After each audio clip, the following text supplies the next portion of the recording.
Well, incredibly, the weather has improved this afternoon. The rain that we had absolutely thrashing down here early this morning is gone. Still a bit breezy. I do apologise if we pick up some wind noise on these microphones, but we've got out into the garden and we're going to take the opportunity to try and get these tulip bulbs into this border that we've been clearing gradually for spring. Now, you may think it's a little late to be planting tulip bulbs in January, but there are some real bargains to be had. You can see the normal pack price on these is £6, but at the local DIY centre I'm buying these now for £1 a pack. And good tip when you're looking at bulbs like this, try and select packs where you've got a translucent or see-through container with some air holes in them like this. You can see these are just starting to shoot, but the bulbs themselves, just by giving them a gentle squeeze, you can tell that these are all firm.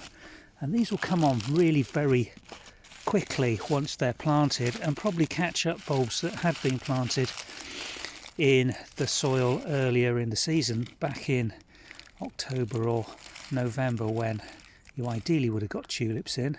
And certainly the planting season on these is August to December. We're now putting these in a month later, but a real bargain. Getting 3 packs for £3 should give us a really good display.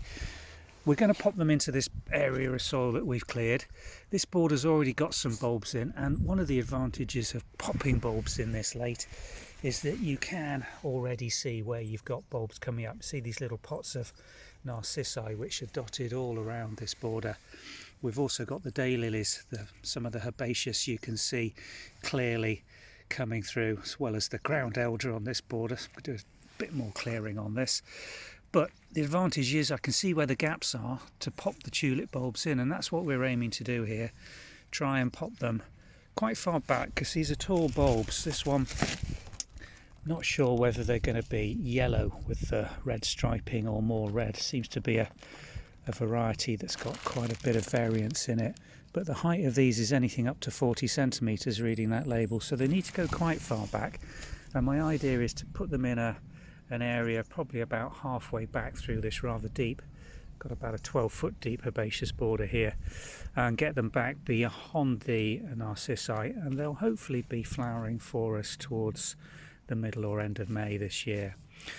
One disadvantage to putting bulbs into a border at this time of year is obviously they have less time to get their roots down and to absorb the nutrients, so they are going to be weakened slightly compared to bulbs that have been put in earlier in the season. And to try and counteract that effect, I'm going to put a little bit of feed into the holes where we're planting these bulbs to try and give them that extra boost and get good quality, good sized tulip bulbs that might make them better able to flower in subsequent years.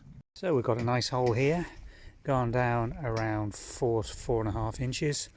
We've popped a group of 5 tulip bulbs into the base here, and we're just going to fill that back in. But before I do that, I'm going to get a little bit of bloodfish and bone or a seaweed based fertiliser, anything you've got, doesn't matter as long as it's slow release, and we'll just mix that in with the soil that we're then going to back in fill around here. So as these get rained on and watered, the nutrient will go down and be available for the roots to feed these bulbs up and hopefully improve their quality and firmness and the strength in the bulb for subsequent years flowering.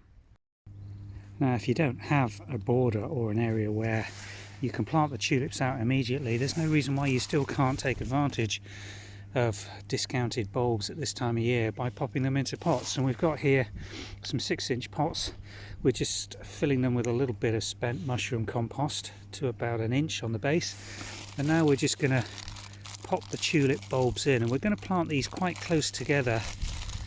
Let's see if I can open this up. I can't do it one-handed, I'm going to have to pause the video. There we go. Right, now I'm just going to place these in quite close together with about 1 centimetre in between the bulbs. So a pot like this will probably take 7 bulbs.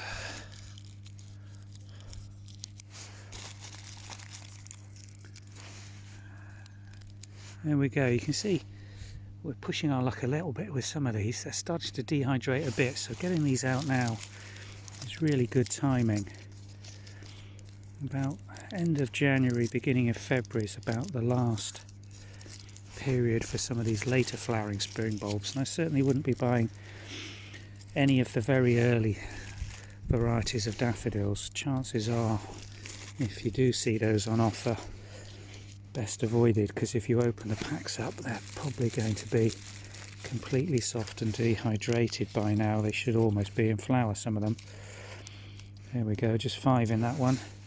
So we're just going to cover these up with a nice thick layer of mushroom compost, and then firming them up. There we go. Last ones. Not being too precious about this.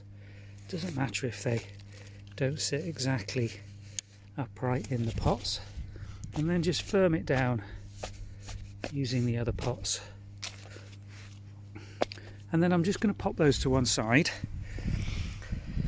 leave them outside, and we won't move them into the flowering position until they start coming through, and we'll probably let them grow on until we can see the actual buds forming properly.